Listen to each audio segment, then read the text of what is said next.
Sector 7 रहिवासी एकता संघ, श्री वामनभाऊ भगवान बाबा सेवा मंडळ आणि ओम साई खांदेश्वर महिला व बाल मित्र मंडळातील सर्व पदाधिकारी यांच्या संयुक्त विद्यमाने आणि आपल्या समोर सादर करीत आहे खंडोबा साईबाबा।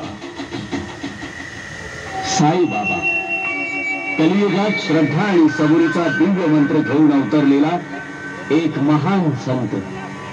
सर्वांचा परमेश्वर एकच, हिंदूंना सलाम आणि मुस्लिमांना राम राम। जातीपातीची बंधने तोडण्यासाठी अवतरित झाले साईराम। राम असो वा रंक, ब्राह्मण असो वा शूद्र, ईश्वराला सारेच समान। ही कथा आहे शिर्डी गावची। त्या काळी ब्राह्मण क्षूद्र या वर्ण व्यवस्थेचे फारच तोंड माजले होते। गावचे कुलकर्णी आणि वैद्य साईबाबांचा खूपच द्वेष करीत होते।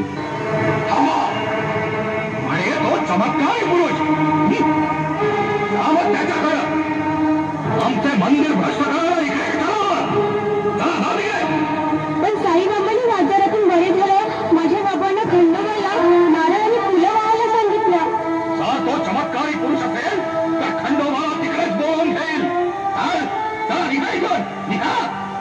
वैद्य बुवांच्या शब्दांनी घायाळ झालेली दोघं आपलं दुःख आवरी साईबाबांकडे गेली आणि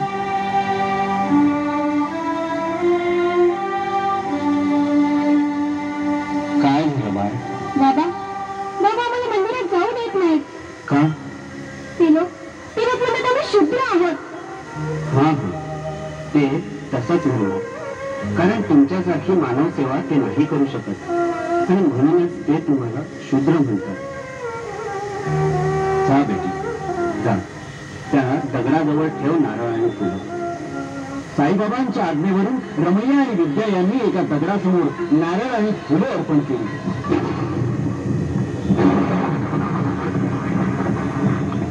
आणि काय चमत्कार!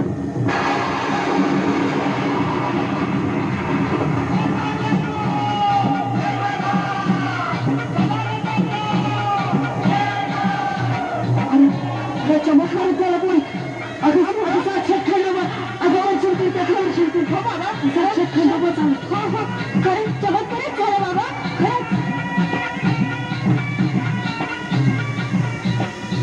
रमैया आणि विद्याला साक्षात खंडोबाचे दर्शन झाले। या प्रकारे श्री साईबाबांनी पुन्हा सिद्ध केले की ईश्वराला सारेच समान आहे।